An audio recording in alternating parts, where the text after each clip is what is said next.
welcome back on Watches TV, and the fall auction season is about to start, and for once, instead of talking of the regular players we often cover, well, today we will come back on some lots of another house, a Swiss house based in Zurich called Ination, established in 1973, who will hold its auction on the 20th and 21st of November, kind of the season finale, as many other auctions will occur early November, but today just wanted to show you something different. Overall, approximately 300 lots will be put on sale, ranging from pretty low entry price to the type of watches we will go over shortly, and naturally you can bid online and you will find a link in the description box below.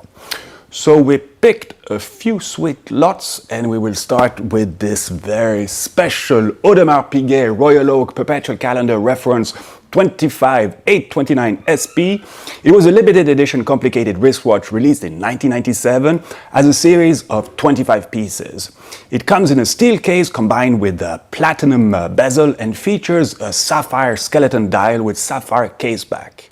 The caliber 2120-2802 is ultra thin, self-winding, partially skeletonized and engraved, and this automatic movement is based on a movement blank supplied by Jaeger-LeCoultre, while the calendar module is based from a kit from the famous Dubois Desprats supplier. So the power reserve of this really nice watch goes up to 40 hours, and one characteristic of this model which differs from other AP perpetual calendars are these leaf-shaped hands, something exclusive to the 25829. And I would add that this Royal Oak perpetual calendar comes up for auction extremely rarely, and it's maybe your only chance to get it, but I guess it will fetch some pretty high figures. And one last thing, it has the 25 serial number on 25. So the next lot is yet another Audemars Piguet Royal Oak Perpetual Calendar, but this time reference 25820 TP, but this time it's made from tantalum, a rare lustrous transition metal that is highly corrosion resistant. Same diameter of 39mm, but 9.3 in thickness, and also platinum bezel as the previous lot. But this time with matte plain so-called non-tapisserie dial, and this timepiece has the same power reserve of up to 40 hours, and naturally the bracelet is also made out of tantalum, and that must have been quite a feat to manufacture at the time. So this is another collector's item because only 15 pieces exist, extremely rare. The reference 25820 TP in tantalum and platinum is powered by the same ultra-thin self-winding caliber 2120-2802 developed in 1995 with the sophisticated addition of a leap year indicator.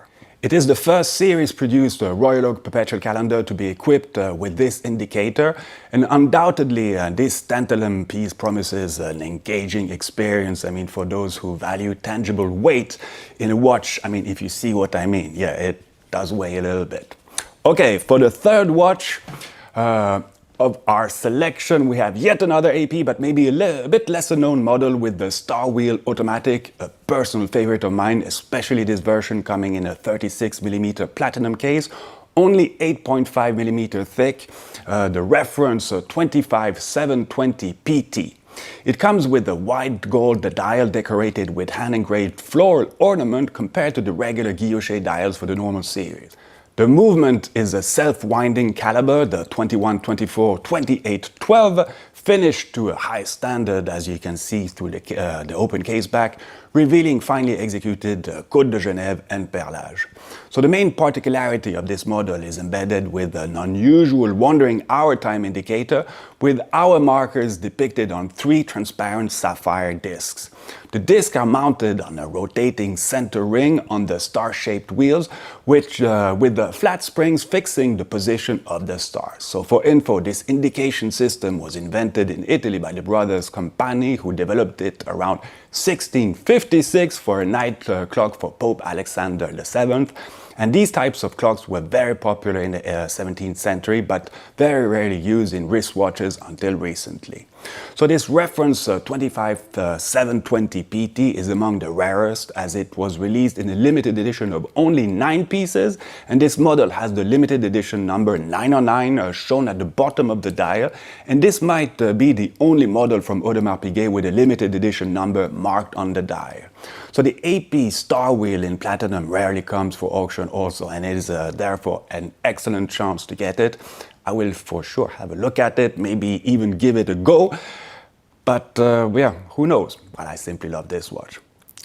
Well, let's change houses with FP Journe, an extremely hot brand today, and I will present you this Chronomètre Souverain de Boulle. The production year of this timepiece is 2007 and was originally made for the famous Dallas Diamond and Jewelry de Boulle store, who used to be one of the few official US retailer of the brand. So the case of this model is made of platinum, diameter 40 mm, thickness 8.6, with guilloche dial and a thin caliber 1304 hand wound in solid 18 karat gold, something common to FP Journe timepieces since 2004. You have 2 barrels providing a power reserve of up to 56 hours, and this particular model was made in a limited edition of 10 pieces only. The movement is, of course, finished to a high standard with manual decoration of all parts, including chamfering and polishing, plate and bridges decorated with Côte de Genève, radial Côte de Genève, and perlage. The caliber 1304 that is used exclusively in the Chronomètre Souverain was designed by François-Paul Journe as a reminder of the precision movements of the 19th century pocket chronometers. An interesting feature of this watch is the method of marking the power reserve indicator, made in the tradition of chronometers of the 19th century. The pointer hand indicates the time elapsed after the complete winding of the mechanism, meaning that when fully wound, it points to 0. All right, and the Platinum Chronomètre Souverain de Boulle is one of the rarest versions of this model, and according to the Ination auction house, well, the lot should be recognized as unique because this watch was actually owned by Denis de Boulle himself. Regarding the next 2 lots, well, they are part of the Ruthenium collection started in 2001, the first limited edition of the brand.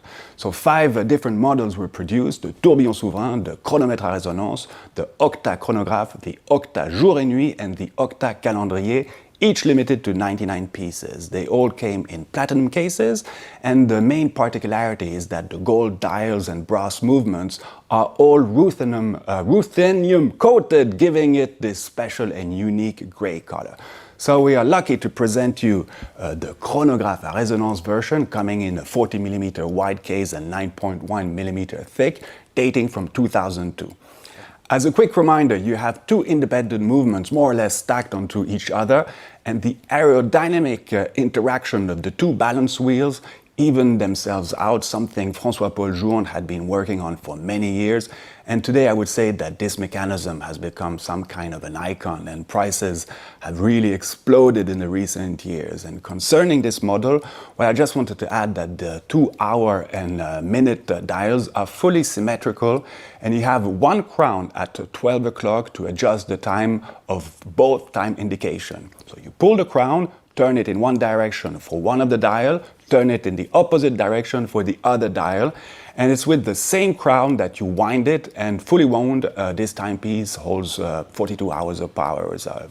And to synchronize the 2 seconds sub-dials, you just pull the crown at 4 or 5 o'clock, just like this. Bing! And as I mentioned, well, obviously this is also limited to 99 pieces, being part of the Ruthenium collection. All right, next version in this collection with the FP Journe Tourbillon Souverain, dating from 2002 too. Such an exquisite timepiece, naturally also a platinum case, 40 mm wide, 9.1 mm thick, and the matte solid gold dial has been coated with ruthenium. But the interesting aspect on this particular model is that this dial aged, and it gives it this special colored reflection, quite unique. So this timepiece holds the thin hand wound 1498 tourbillon caliber with the constant force mechanism. Also a classic and simply a beauty to look at. I mean, I could stare at it for a long time. And just to be clear, also 99 pieces were made. Okay, and here we go with the last selected watch of the day, and I had to pick one of my all-time favorites and one I sincerely regret not buying some years back when they were definitely more affordable, as we will now talk about the Vianney Alter Antiqua White Gold.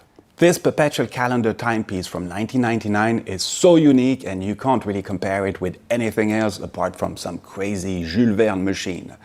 And it was actually Vianney Alter's first watch that he put on the market under his own name back in 1998. And he continued producing it until 2016, obviously different version. And this one comes with an 18-karat white gold case, yellow gold dial, blued steel hands and sapphire case back. The self-winding caliber VH198 is based on the Lemania 8810, but you can hardly recognize it, and it holds this famous mysterious rotor developed and patented by Vianney Alter in 1999, giving it up to 35 hours of power reserve. But let's get back on the case. Extremely intricate design with separate portholes for the 4-dial, one for the hour and minute, a small one for the date, another one for the month and leap year indicator, and the final one for the day. I just love how they are held in place with these handset rivets in gold or platinum, and a total of 130 parts were required to assemble this case. I mean, anyhow, this is a crazy timepiece, but nonetheless already some kind of icon, and there weren't that many produced. I mean, I just love it, but the train has passed for me and I'm already delighted for its next owner. And it also comes with this original wooden box. In fact, it's more than a box, it's a winder with another large porthole as on the dial.